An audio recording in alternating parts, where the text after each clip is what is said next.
Rahim. With period number 4, which is about relative clauses review, we are still on unit number 9, Once Upon a Time.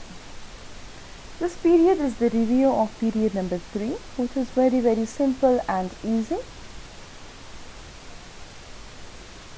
When I started this period in my class, I preferred to take their pre-test in order to let them revise and evaluate the answer you could go to.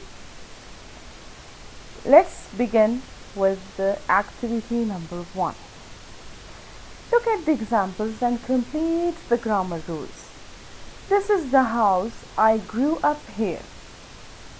This is the house where I grew up. Now, here we are taking relative pronouns, but it is not who and which, it is where. It is where. He returned to his home.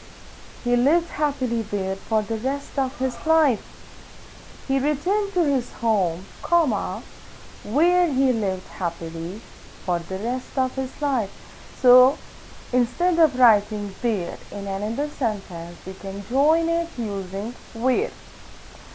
So, after who, which, and that, the fourth relative pronoun that we are taking in this period is where. Another relative pronoun, which is whose. Whose mentions the possession, like whose book is this, whose pencil is this, whose mobile phone is this, whose car is this. So we want to know that this car belongs to whom, or this watch belongs to whom. For example, the hero goes on a journey. The hero's son lives in another country.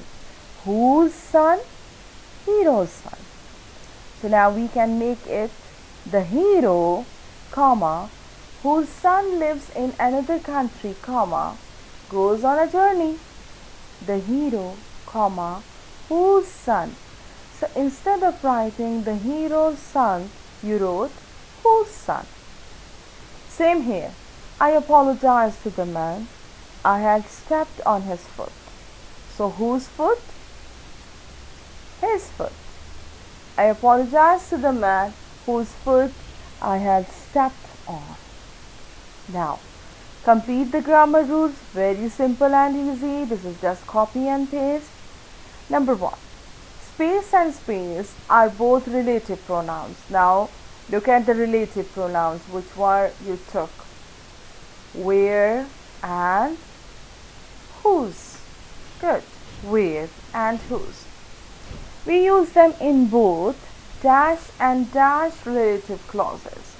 As you can see that here we have defining relative clause.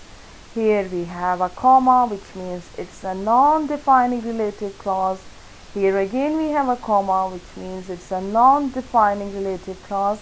And here we do not have a comma, which means it is a defining relative clause.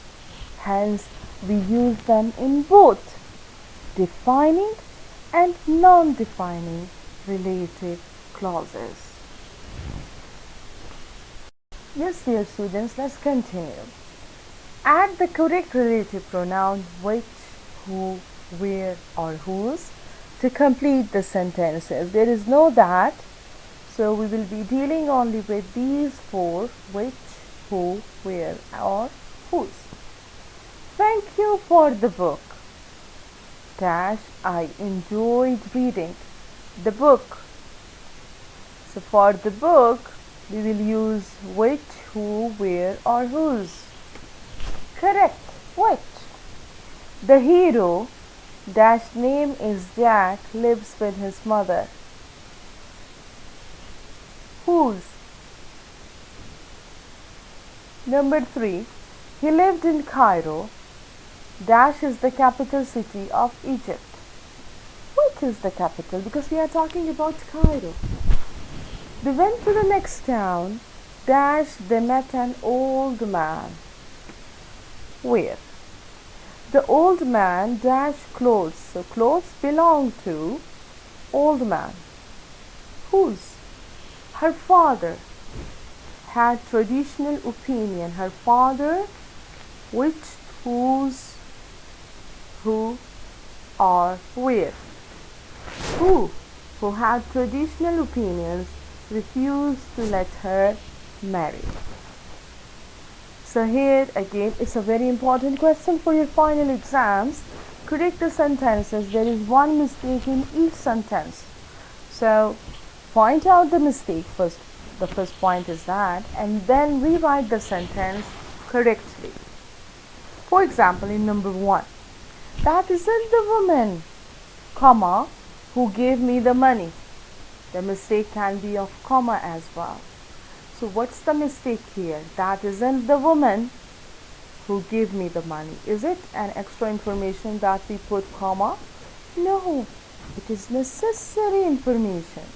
So we will remove the comma and we will write it as a defining relative clause. This is the woman who gave me the money. Second one, she lives with her parents who are quite old. What is the mistake here?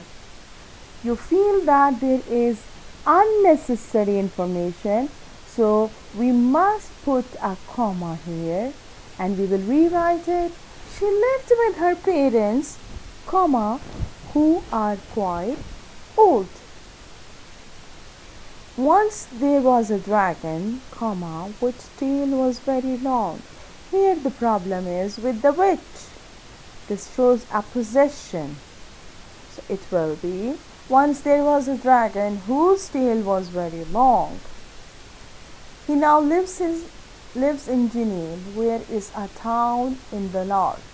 Which is a town on the north? Is that the place which you found the letter? Which? Very true. Is that the place where you found the letter, not which, because we are talking about a place. I like to meet people whose their interests are similar to mine. What's wrong in whose? Their. They both are mentioning the same thing. So we must delete something. And what should be deleted? Their. So we will write it simply. I like to meet people whose interests are similar to mine. As I told you, it's a very important question, so focus it very well. Here we have another exercise for you. Pause the video here and write your own answer, then tally them with mine. Let's continue. Join the two short sentences to make one longer sentence, replacing the underlined parts with relative pronouns. We have 4 relative pronouns here: who, which, where, and whose. Remember to use the correct punctuation. It means that you have to take care of the comma for non-defining relative clauses. That's the house. I was born there. So how will we write? That's the house where I was born. There is no need for the comma because it is defining. She is the woman. I borrowed her books. I borrowed her books. It means she is the woman whose books I borrowed. So whose refers to the woman's books. I'm going to Ramallah. It isn't very far from here. I'm going to Ramallah, which isn't very far from here. The main character is a young man. The man's wife. We will change it to whose wife is always angry with him. My brother is good at basketball. He is very tall for his age. Now we can bring it in the middle of the main clause as well. My brother, who is very tall, is good at basketball. So you can write for his age also, but it is non-defining, so you can add as much information as you feel like, but it is non-defining relative clause. And they said write the correct punctuation, and you can see that I have already put two commas here. So copy the answers carefully. This is about your own sentences, which I'm not going to do because it will be different from a student to the other student. You write about the true sentences about you, and then you will compare them with your partner. After the lesson, I took a post-lesson test. Go on live worksheets, write the topic related clauses or defining and non-defining related clauses. You will find many live worksheets. Check your understanding and it will give you a good feedback about the lesson. Thank you very much. Have a good day.